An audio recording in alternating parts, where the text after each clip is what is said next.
A 3 dB antenna and a 15-watt built-in GMRS is a great combo, but I need a little more range. I picked up a 6 dB Midland antenna and I planned on mounting it on my tailgate with a plate that attaches to 2 bolts on the spare tire carrier. Here are the bolts you'll need to remove. And it also is nice that there's a grommet there that I can run the antenna cable through. There will be links in the description for items used today, and I'll also put a link up above to the original video I posted about the install of my Stealth GMRS radio and 3 dB antenna. The antenna bracket came from Amazon, made by Hook Road. This is JL specific, of course.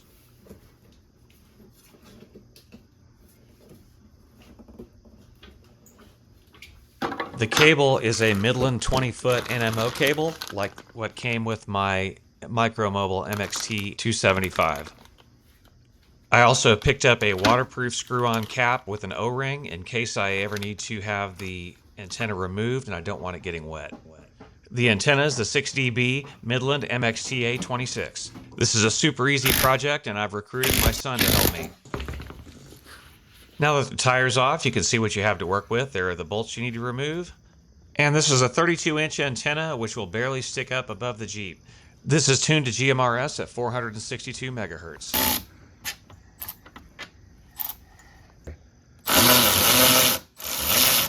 This looks like it may actually even work with many spare tire delete kits that I've seen. Although you'll want to check this for sure.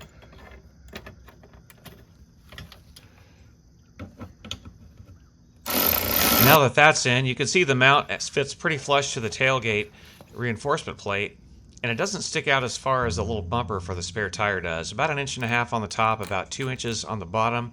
When the antenna is attached, they're both at about 2 inches.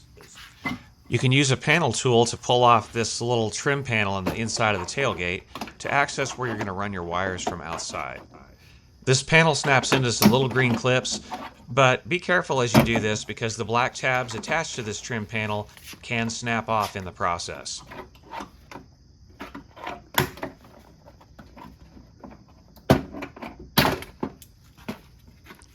Okay, here you can see the black tabs and the green clips. The ones that are retained in the tailgate you'll need to pull off.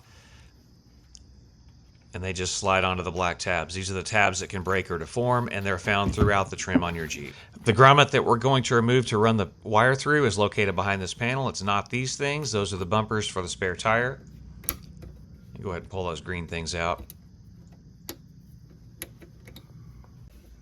And then you'll want to pull the grommet out.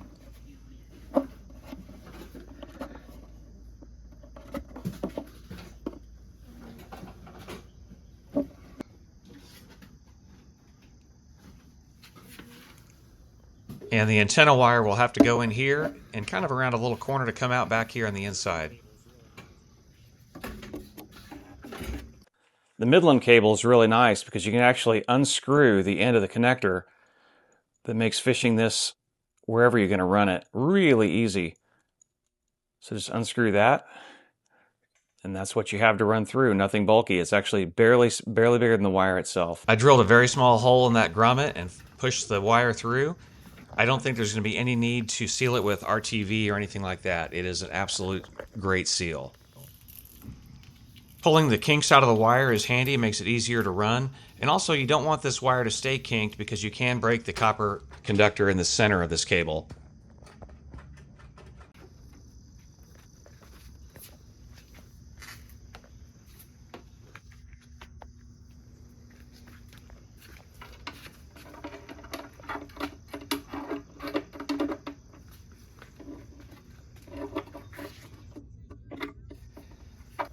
I chose to run the wire along the existing wiring, keeping a nice relaxed turn there at the corner, and I'm going to hide it behind this, not run it through.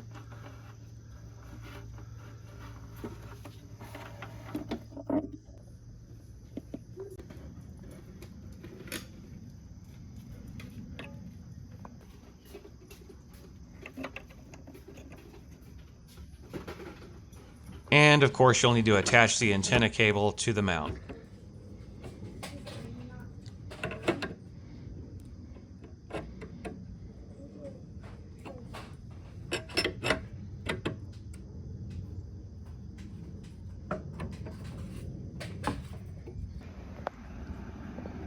You want to make sure you keep the curves in this wire nice and relaxed, and the wire itself is pretty rigid, so it's not going to be flopping around. It'll stay where you put it. On the inside, I'm just going to zip tie this to the existing wiring, and like I mentioned before, instead of taking this apart and threading it through there, which would be totally stealth, I'm just going to put the antenna wire behind this kind of fabric piece and run a zip tie around the middle, and that's all you'll see. In the cargo area, you'll want to remove these hooks to free up the trim panel so you can run your wire inside. I'm running this up to the steering column. This uses a T40 Torx bit.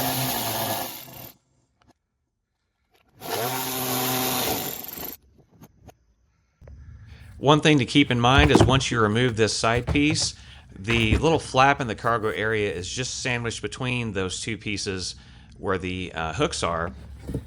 And so you may have to recenter that when you put everything back together, otherwise your little flap won't lift up like it used to. And you can just pull the side trim piece away from the fender, and you may have to free up some of the gasket around the tailgate as well. I have the subwoofer. I did not have to mess with that at all to run this wire forward. I put a little extra electrical tape where it's making that bend so it doesn't rub on the metal inside the tailgate. Okay, so here's how I did this. I just put the wire behind the fabric chase and zip tied it. And working from the back forward, I'm going to go ahead and put this trim panel back on now that the tailgate wiring is squared away. Just with all the green tabs in place, you can just press this back on. And if you still have the green tabs in the tailgate, you can still line it up and snap it on there.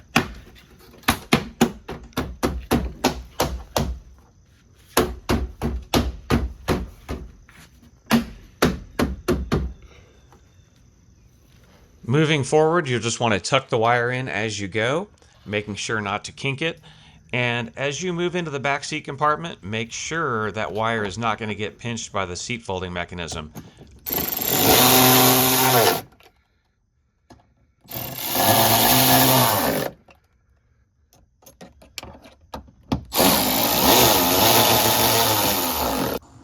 And just tuck the wire into the little carpeting flap, and that'll take you over to the driver's side where I'm headed.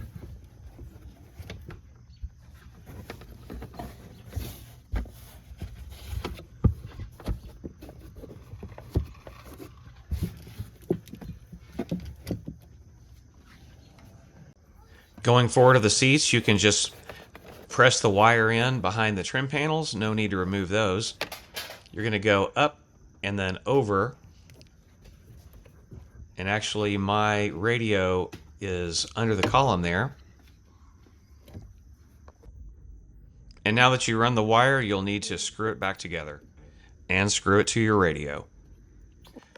Use the cap if you just want to protect your antenna mount, or go ahead and screw the antenna on there. The 20-foot cable wound up being the perfect length for me. If you wind up in a situation where you have extra cable, it's best to loosely coil it into large coils. Don't use zip ties or crimp it together. If I explain why, the internet will actually explode.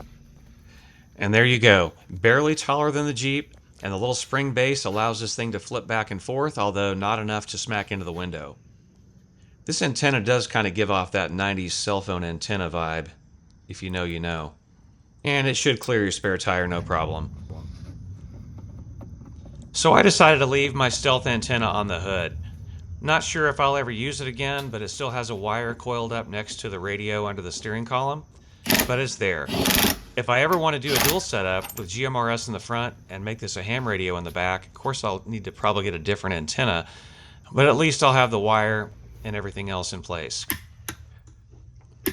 So what I was really hoping to achieve with this was to have a stronger radio signal that when I'm leading a Jeep ride, the tail vehicle has a better chance of hearing my transmission without having to relay it through the group. With a 6 dB antenna, I think I can do that. It seems like it's been successful so far. Of course, line of sight is always a factor, but I'm getting better volume and better clarity than I did with the 3 dB. I'm very happy with this, and I probably should have done this from the start.